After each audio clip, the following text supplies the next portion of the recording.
मित्रों, सादर प्रणाम करती हूँ। मैं नीलम मिश्रा अपने YouTube चैनल ज्ञान दर्पण में आप सभी दर्शकों का स्वागत करती हूँ। आज आपके समक्ष लेके आई हूँ मैं एकादशी की कथा, कामदा एकादशी। कामदा एकादशी चैत्र मास के शुक्ल पक्ष की एकादशी का नाम है। आप इसकी कथा सुने, इसका महात्म्य सुने, बहुत ही उत्तम फल की प्राप्ति होगी। तो सुनिए, आनंद लीजिए और भक्ति कीजिए। तो सुने। एक बार महाराज युधिष्ठिर भगवान कृष्ण के पास जाते हैं। भगवान कृष्ण के पास जाते हैं तो कहते हैं कि हे मधुसूदन, आप हमें आज तक बताया सभी एकादशी के बारे में, किंतु अब मैं चैत्र मास के शुक्ल पक्ष की एकादशी के विषय में जानना चाहता हूँ। तो माधव, इसके विषय में आप बताएं कि इसका पुण्य क्या है, इसका फल क्या है, इसकी कथा सुनने से क्या प्राप्त होता है, और हमें अगर हमारे जीवन में बहुत बड़े पाप हो जाते हैं, बहुत बड़े संकट आ जाते हैं, तो उसका निदान क्या है।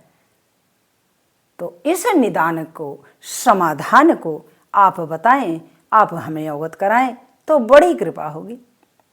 जब इस प्रकार का प्रश्न लेकर महाराज युधिष्ठिर भगवान कृष्ण से प्रश्न करते हैं तो भगवान कृष्ण मंद मंद मुस्काते हैं और मंद मंद मुस्कुराते हुए कहते हैं कि धर्मराज, आपने बहुत उत्तम प्रश्न किया है। इस उत्तम प्रश्न का समाधान मैं अवश्य करूंगा। इस प्रश्न को एक बार राजा दिलीप ने वशिष्ठ मुनि से किया था। वशिष्ठ मुनि से जो उन्होंने समाधान बताया था, वशिष्ठ मुनि ने जो महाराजा दिलीप को समाधान बताए थे, जो कथा बताया था, वह मैं आज आपको श्रवण कराऊंगा। आप ध्यानपूर्वक सुने, आनंद लें और आपके सारे प्रश्नों का समाधान इसमें अवश्य मिलेगा।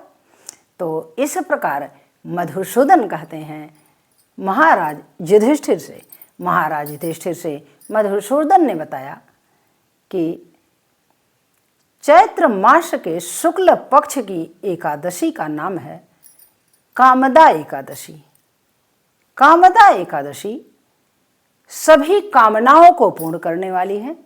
आपके जीवन में कोई भी कामना हो, कोई भी प्रार्थना हो, अपने जीवन में कोई अप्राप्य वस्तु नहीं मिल रही है, उसके लिए भी आप इस व्रत का पालन कर सकते हैं। और नियम और संयम पूर्वक अगर आप करते हैं, भगवान विष्णु की तपस्या करते हुए, तो अवश्य पूर्ण होता है और अवश्य पूर्ण फल की प्राप्ति होती है। इस प्रकार कहते हुए मधुसूदन कहते हैं कि इसकी एक बहुत ही मनोरम कथा है। उस कथा को आप सुने, आनंद लें। तो भगवान कृष्ण ने कहा कि पूर्व समय की बात है, भोगीपुर नामक ग्राम में, नगर में एक पुंडरीक नाम के ऐश्वर्यवान राजा रहते थे। उनके राज्य में कोई कमी नहीं थी, बहुत ही ऐश्वर्य था। उनके सभा में बहुत बड़े बड़े लोग आते थे। उनका सब प्रकार से बड़ाई, मान सम्मान, प्रतिष्ठा होती, क्योंकि उस योग्य वो राजा थे ही। इस प्रकार जीवन चल रहा था। तो उनके राज्य में सभा जब लगती तो अनेक प्रकार के गंधर्व किन्नर नृत्य गान करते और संगीत सभा बुलाई जाती। उस सभा में वो आनंद लेते और सभी राजा लोग आते, उस राज्य के अन्य राज्य के लोग भी आते और आनंद लेकर जाते। तो उनके राज्य, भोगीपुर राज्य के समीप ही एक छोटा सा राज्य था। उस राज्य में ललित नाम के एक गंधर्व रहते और उनकी पत्नी का नाम था ललिता। दोनों नृत्य और गायन का कार्य करते राजा पुंडरीक के सभा में। समय इसी में बीत रहा था। ललित अपनी पत्नी को बहुत प्रेम करता, अटूट प्रेम था उसके अंदर अपनी पत्नी के लिए। एक भी क्षण अपनी पत्नी को वह विस्मरण नहीं करता। अगर उसका स्मरण हो जाता तो वह सारे कार्य छोड़कर अपनी पत्नी का में ध्यान लगा लेता, अपनी पत्नी के समीप चला जाता, अपनी पत्नी के पास चला जाता, क्योंकि उसे अपनी पत्नी से अगाध प्रेम था, अगाध आकर्षण था। तो एक बार की बात हुई कि राजा पुंडरीक के सभा में नृत्य और गायन चल रहा था। संयोगवश ललित उस सभा में गायन का कार्य कर रहा था और सारे संगीतज्ञ और नर्तकी लगे हुए थे। उत्सव चल ही रहा था, गायन चल ही रहा था कि एकाएक राजा पुंडरीक के सभा में वह गायन करते हुए अपनी पत्नी का स्मरण कर बैठा। और जब अपनी पत्नी का स्मरण करने लगा, उसे उसके रूपरेखा को अपने मन में संचित करके उसे ध्यान करने लगता है, तो उसके गायन की जो राग है, वह लय है, वह टूट जाती है, भंग हो जाता है। जब भंग हो जाता है तो राग और लय जब भंग हो जाता है तो कोई भी गायन, कोई भी गीत अच्छा नहीं प्रतीत होता किसी को भी। हमें आप सुने तब भी नहीं अच्छा लगता, क्योंकि राग का बड़ा फर्क होता है।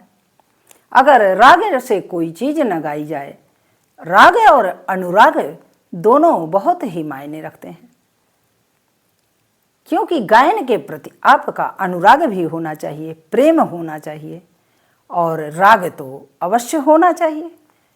अब राग में जब भंग हुआ तो एक कारकोट नाम का गंधर्व था, नाग था, वह वहाँ बैठ के संगीत बजा रहा था।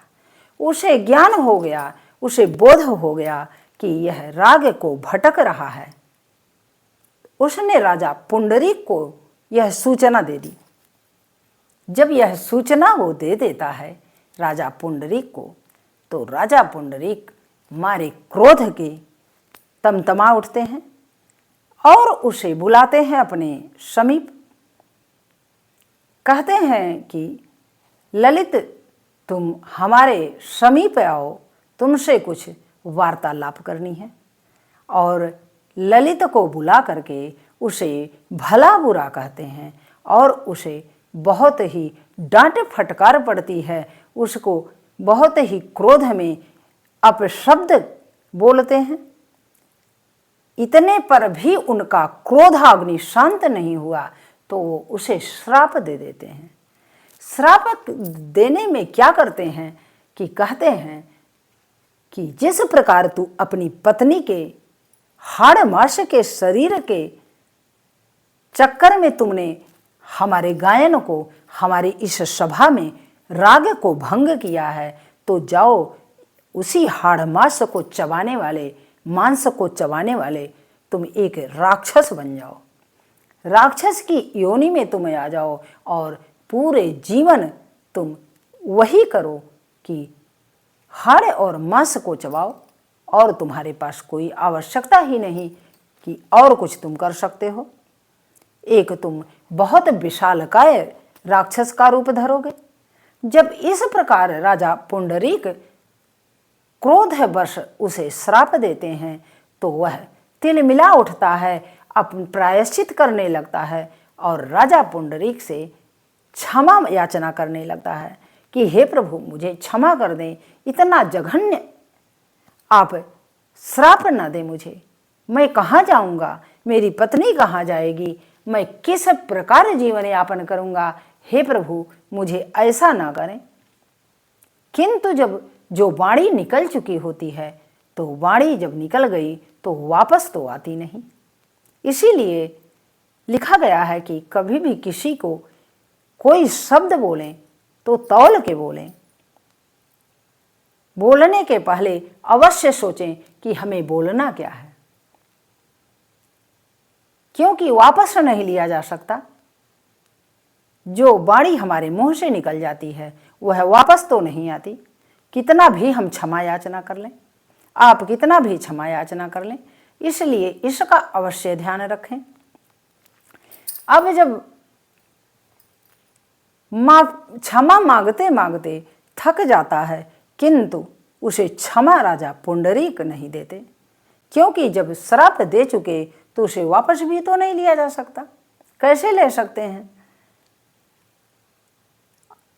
अब कुछ ही क्षण के उपरांत वो विशालकाय राक्षस के स्वरूप में हो जाता है। उसके वृक्षों के तरीके से, कांटेदार वृक्षों के तरीके से रोम हो जाते हैं, बाल सिर के हो जाते हैं, उसकी आंखें इतनी बड़ी बड़ी हो जाती हैं, मुखमंडल उसका इतना विशाल हो जाता है कि देख करके सभी लोग भयभीत हो जाते हैं।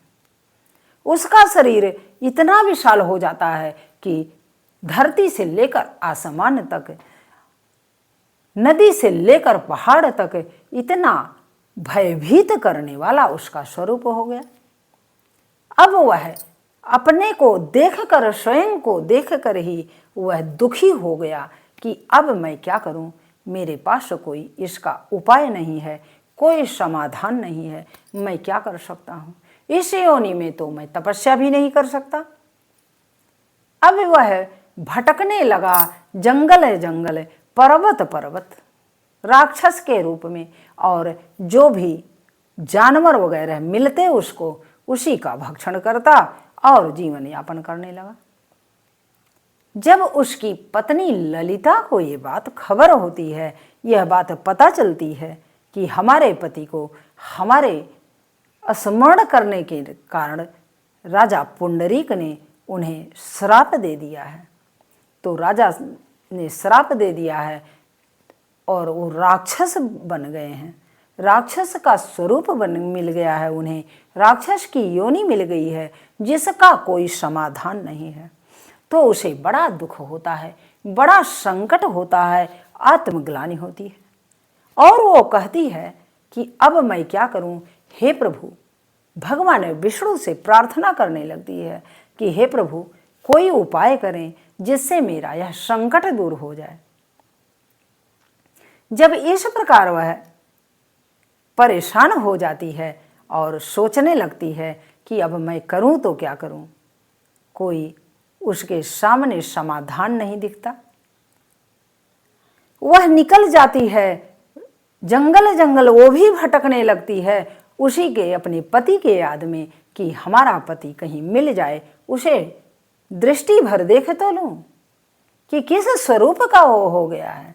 और जब वह देखती है कि विशालकाय राक्षस के रूप में, तो उसका हृदय द्रवित हो जाता है और वो भगवान से प्रार्थना करने लगती है कि हे प्रभु इनके इस संकट को दूर करें, हमारी सारी तपस्या का फल इन्हें मिल जाए, किंतु इनका यह शरीर छूट जाए और पुनः ये उसी स्वरूप में हो जाए।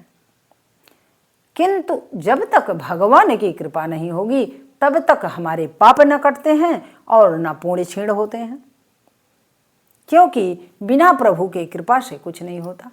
पत्ता भी नहीं हिल सकता बिना प्रभु की कृपा से। इसे आप लोग अवश्य समझें कि सब कुछ होता है तो सुप्रीम पावर परमात्मा की कृपा से ही होता है। अब ये भटकते भटकते चली जाती है एक जंगल में एक पर्णकुटिया देखती है, और पर्णकुटी के पास वो धीरे धीरे जाती है, सोचती है कि यहाँ पर्णकुटी बनी है, यहाँ अवश्य कोई ऋषि रहते होंगे, कोई मुनि रहते होंगे, हो सकता हो कि संत दर्श में कोई न कोई समाधान निकल जाए, क्योंकि संत जन परोपकार करने के लिए ही आते हैं इस धरती पर। तो संत के पास अगर मैं जाऊंगी तो कहीं न कहीं हमारे इस संकट का समाधान अवश्य होगा। और वो ललिता जाती है जब पर्णकुटी के पास, तो वह होता है आश्रम श्रृंगी ऋषि का, और श्रृंगी ऋषि के आश्रम में वो जाती है और प्रणाम करती है, दंडवत करती है और श्रृंगी ऋषि के चरणों में गिर के रोने लगती है। हृदय विदारक आवाज निकलती है। वह इतनी दुखी थी, हृदय से वो बिल्कुल विह्वल हो गई थी। जब विह्वल होकर के वो रुदन करती है तो श्रृंगी ऋषि उसे सांत्वना देते हैं और कहते हैं कि देवी, आप रो क्यों रही हो, अपना संकट बताओ, मैं दूर करने का प्रयास करूंगा। जब श्रृंगी ऋषि इस प्रकार उसे सांत्वना भरे शब्दों से वार्तालाप करते हैं तो उसे संतोष मिल जाता है और उसे एक आशा की किरण दिखती है कि अब तो मैं सही स्थान पे आ गई हूं, कोई न कोई समाधान मुझे अवश्य मिल जाएगा।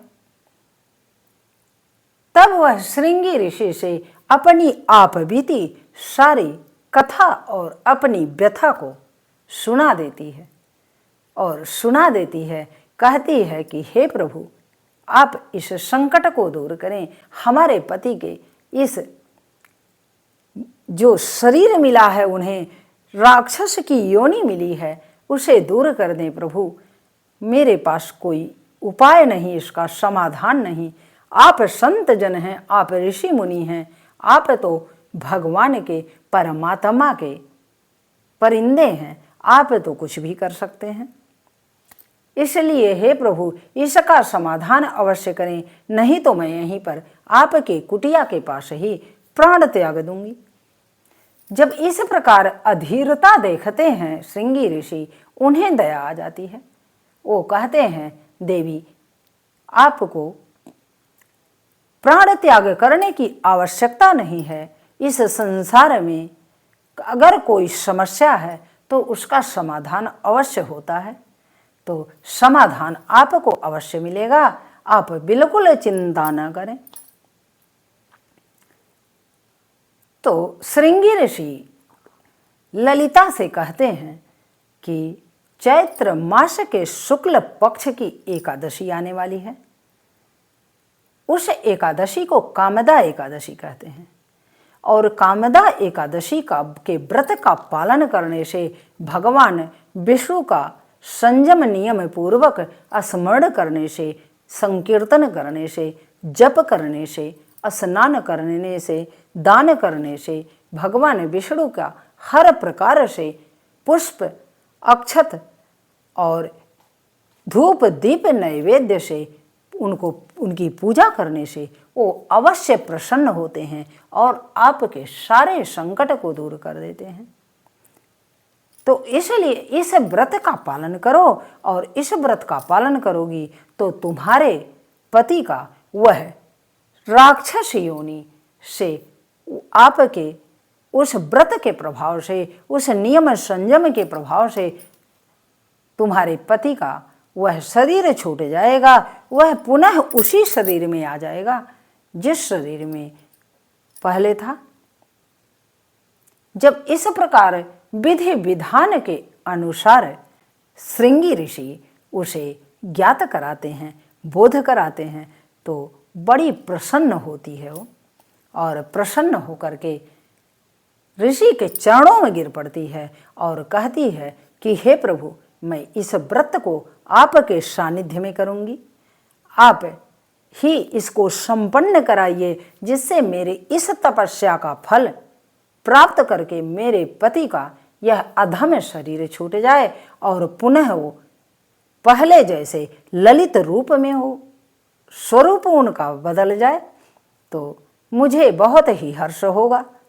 जब इस प्रकार वो कहती है तो श्रृंगी ऋषि मान जाते हैं इस बात को और वहीं रह करके श्रृंगी ऋषि के आश्रम में रह करके वह व्रत का पालन करती है, भगवान विष्णु का संकीर्तन करती है, ओम नमो भगवते वासुदेवाय का जप करती है, ओम नमो भगवते वासुदेवाय का जप करते करते वह पूरे दिन पूरी रात्रि जागरण करती है और जागरण करने के बाद सुबह स्नान ध्यान करके ब्राह्मण को भोजन कराती है और ऋषि देवता का पालन पोषण के अनुसार जिस प्रकार उन्होंने बताया था दान पुण्य जो उसके पास था उसके अनुसार उसने सेवा के सानिध्य में उनके डाल दिया। भगवान जो श्रृंगी ऋषि थे वो बड़े प्रसन्न हुए, उन्होंने आशीर्वाद दिया कि जा देवी तेरी सारी मनोकामना पूर्ण होगी।